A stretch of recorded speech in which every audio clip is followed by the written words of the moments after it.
आरंभ होगाकू जाऊँगी 21तम धौली कलिंग महोत्सव फेब्रुआरी 7 रु 9 पर्यंत पालित हो कार्यक्रम। प्रतिवर्ष फेब्रुआरी मासरे यह महोत्सव विश्व प्रसिद्ध धौली पहाड़र पाद देश में अनुष्ठित होता है।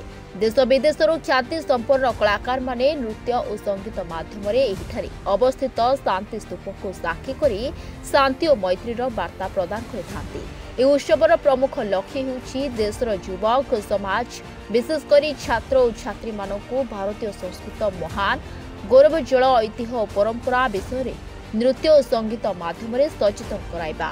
प्रतिवर्ष पर चलित वर्ष मध्य ओडिशा डांस एकाडेमी तरफ बुद्ध सम्मान और गुरु स्मृति सम्मान नृत्य संगीत क्षेत्र में परिचित पाइथिबा कृतविद्य व्यक्ति विशेष मानकु प्रदान करा जाउछि। बुद्ध सम्मान टी दीर्घ 15 वर्ष धरी धौली कलिंग महोत्सव मंच रे प्रदान करा जाउछि। एही पुरस्कार सह सम्मान स्वरूप 2 लाख टंका मानपत्र और अंगवस्त्र प्रदान करा जाइथाय। एही सम्मान ओडिशा डांस एकाडेमी भुवनेश्वर द्वारा प्रदत्त चलित वर्षर सम्मान पाउछंती विशिष्ट ओडिसी संगीतज्ञ केंद्र संगीत नाटक एकाडेमी पुरस्कार प्राप्त गुरु रामहरि दास।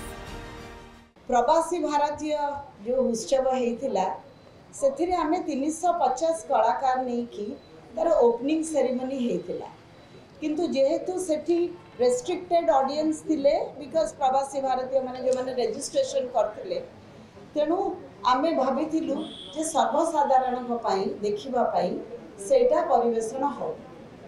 एथर कलिंग धौली महोत्सव रे सी एक मुख्य आकर्षण रहिबो।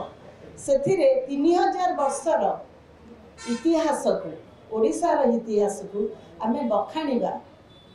सेथिरे ओडिसी नृत्य ठू आरंभ करी लोककला ठू आरंभ करी सामरिक कला ठू आरंभ करी आ ओडिशार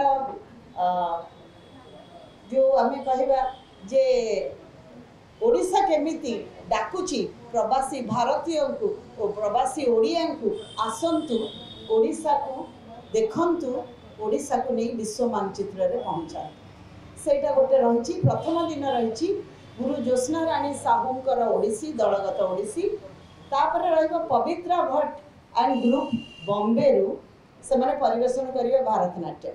पवित्रा भट्ट जने बहुत सुनाम धन्य यंग भरतनाट्यम डांसर आ तांको ग्रुप विश्व रे विभिन्न जगह से माने परिवेषण करी बहुत ख्याति अर्जन करचंती। तापरे जोटा कहिले लियाना मैडम जे हमर सामरिक कला विभाग रे श्रेणी रे आमे मालखम करूचु।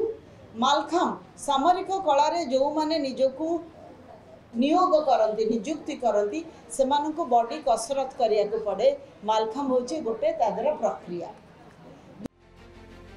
तेज चलित वर्ष गुरु गंगाधर सम्मान स्मृति सम्मान पाउथिबा व्यक्ति विशेष माने हेले यथाक्रमे गुरु श्रीमती शर्मिला विश्वास केंद्र संगीत नाटक एकाडेमी पुरस्कार प्राप्त विशिष्ट ओडिसी नृत्यांगना गुरु डॉक्टर संगीता गोसाई केंद्र संगीत नाटक एकाडेमी पुरस्कार प्राप्त प्रतिष्ठित ओडिसी कंठशिल्पी गुरु श्री कालंदी चरण परिडा ओडिशा संगीत नाटक एकाडेमी पुरस्कार प्राप्त ख्याति संपन्न ओडिसी मर्तल गुरु हिरोद मोहन पट्टनायक कला पोषाक यह पुरस्कार सहित प्रत्येक को सम्मान स्वरूप 1 लाख टंका मानपत्र और अंगवस्त्र प्रदान कर उत्सव में भारत सरकार संस्कृति मंत्रणालय सहायता और सहयोग रही।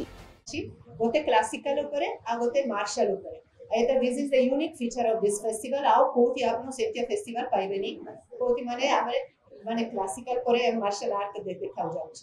सो ए वर्ष सेतिया छाड़िबो we have माने तीनटा ट्रूप अछंती प्रतिदिन आफ्टर द क्लासिकल आपन देखि परिबे गोटे मार्शल आर्ट प्रोग्राम।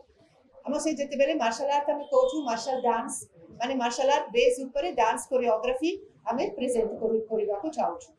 ए वर्ष फर्स्ट डे 7 तारिख गोटे पार्टी अछि जे पुरी रे अछंती से माने ज्ञान रंजन पटनायक ज्ञान रंजन फेथ फाइटर्स से मालाकांबा विषय मालाकांबा माने it is traditional art from Odisha और सो महाराष्ट्र रे अछि किंतु हमर ओडिशा रे तो बाबा ये मालाकांबा रे सिए गोटे शिव गणेश विषय गोटे टॉपिक नेग्री से आक्रोबाटिक विषय मलकंबा आक्रोबाटिक रिंग फायर ए सब तो विषय से माने गोटे प्रोडक्शन करते आमर स्पेसिफिक माने एटा गोटे नुआ कंपोज एची ए दौड़ी कलिंगा पाई एटा अब 7 तारीख